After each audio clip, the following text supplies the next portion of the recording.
Fala aí pessoal, tudo certo? Eu sou o Eduardo Jardim e esse é o Garden Futebol Internacional. E hoje, agora há pouco, eu tô gravando meio-dia cravado.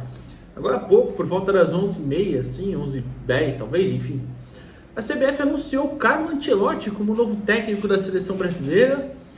E, cara, vamos falar sobre essa escolha hoje, que eu acho de verdade. Eu tava muito pensando em fazer esse vídeo, porque parecia meio óbvio que ia acontecer, né? Por mais que a negociação teve várias idas e vindas e tal, né?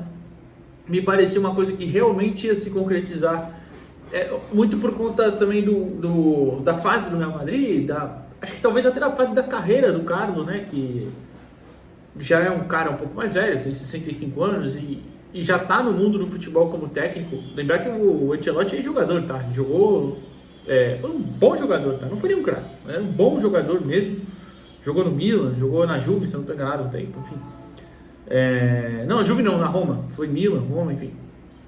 Mas, e ele está no futebol como técnico desde os anos 90, se eu não me engano, 95, 94, alguma coisa assim. Quando ele começa a carreira no Reggiana, da Itália. Depois ele passa por Parma, Juventus, Milan, Chelsea. Enfim, segue a carreira aí, não sei se está na sequência certa, mas ele passa PSG, Bayern, Real, vocês sabem, né?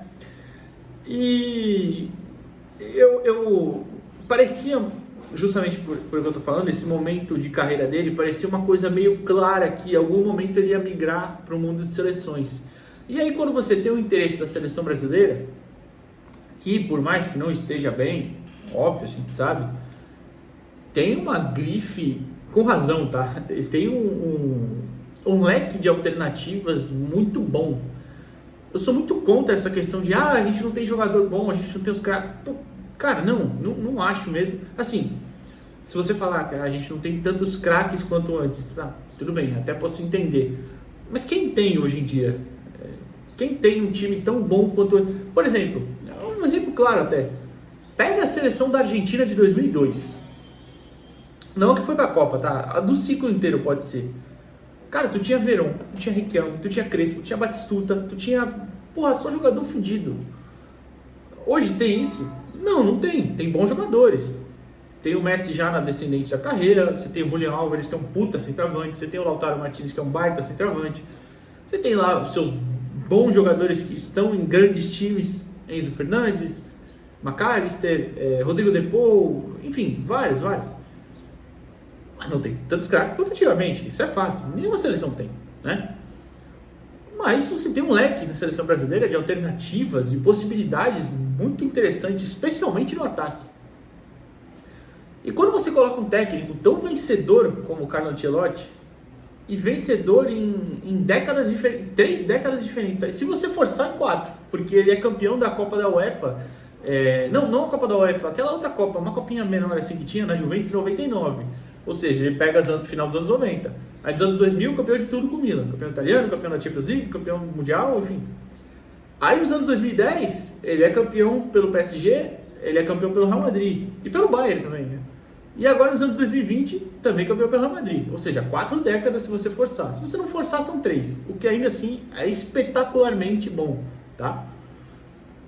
Então, um cara super vencedor, um cara adaptável a contextos diferentes. Ele já teve times agressivos, já teve times verticais, já teve times que trabalhavam mais com posse, e claro, uns deram mais certo do que outros, evidente, não podemos negar isso, mas é um técnico que nunca teve menos que 53% de aproveitamento na carreira dele em nenhum trabalho. Isso é um absurdo de difícil, e esse 53% foi na porcaria, com todo respeito, do Everton, né? Então assim, é muito difícil mesmo o nível de trabalho dele, e tão longevo quanto ele fez em tantos clubes, né? O próprio Real, no Chelsea, no Milan, especialmente no Milan, né? Na própria Juventus, ele fica 3 anos, até não conquista. A Juventus é um período que ele fica muito tempo, só conquista a taça da UEFA. Pô, como é que é o nome dessa taça mesmo? Pera aí, eu vou abrir aqui rapidinho. Isso, a taça Intertoto. É uma taça menor que não existe mais, tá? Óbvio. Era meio que Não era meio que uma Copa da UEFA, mas era tipo a Conference, vai. Seria o que a Conference é hoje, eu acho. Devido às dadas e devidas proporções, tá? Mas enfim. Então, é um cara que sempre apresentou resultados por onde passou. E aí é o que eu falei aqui antes de... Você poderia argumentar que faltou ir mais longe, especialmente em âmbito europeu, com o Bayern de Munique. É verdade, faltou. Com o próprio PSG, talvez, também, verdade, concordo, faltou.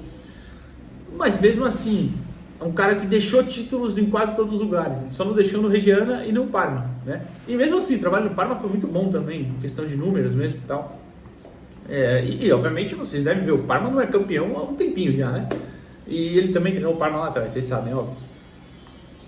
Enfim, então é um cara super adaptável, é um cara que tem condições de formar times que conseguem se acertar às vezes com ajustes simples, entre aspas, né?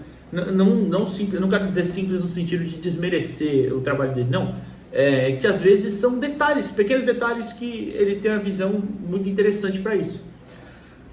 Óbvio que aí a gente, quando esse anúncio vem depois de um 4-3 contra o Barcelona, que poderia ser mais, o Barcelona jogou para ser mais, inclusive, na minha opinião, pelo menos, claro, ontem, e a confirmação praticamente, né, não é oficial, mas confirmação praticamente do título do Barcelona no Campeonato Espanhol, é um pouco difícil.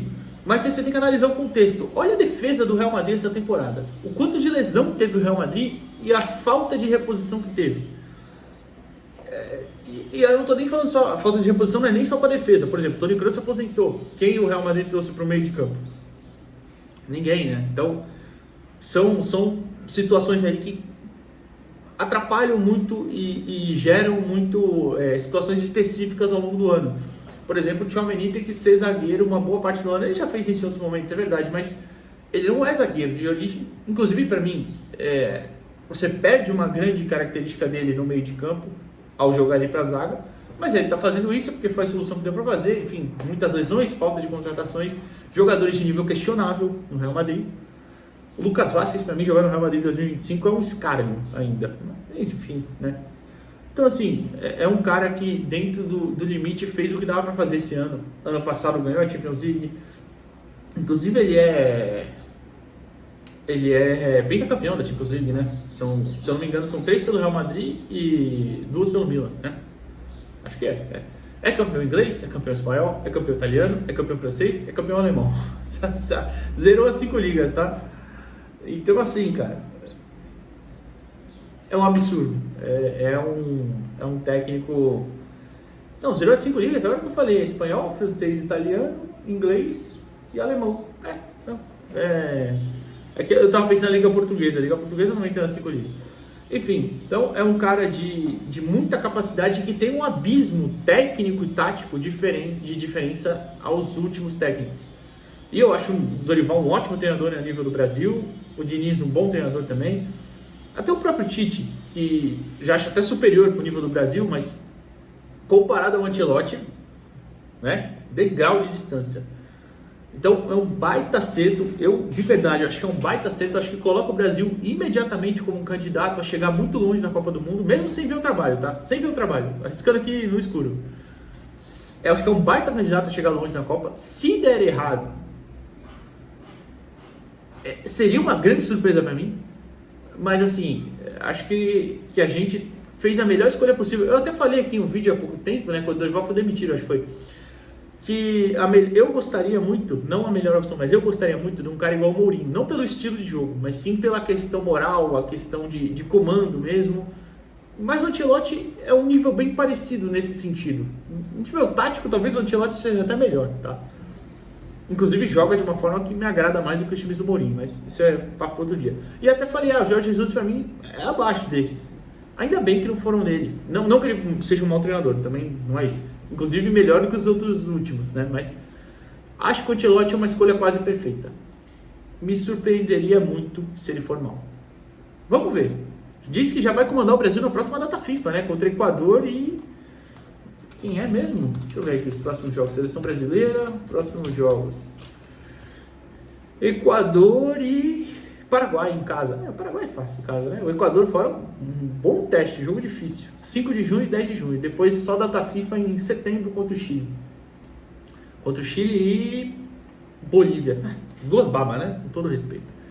Enfim, o Brasil vai para a Copa, a gente sabe disso. Até com qualquer técnico que tivesse lá, o Brasil vai para a Copa. São 6 vagas diretas e a 7ª repescagem, né? Então, o Brasil teria que fazer muita força para não ir para a Copa. Mas agora eu acho que automaticamente a gente é candidato a brigar, de repente, por essa liderança. A Argentina já está um pouco longe na liderança, mas enfim, mas candidato à Copa também. E você, o que você acha disso? Comenta aqui, se inscreve no canal, deixa o like no vídeo. Eu sou Eduardo Jardim e esse é o Guarda Futebol Internacional. Até a próxima, pessoal. Valeu!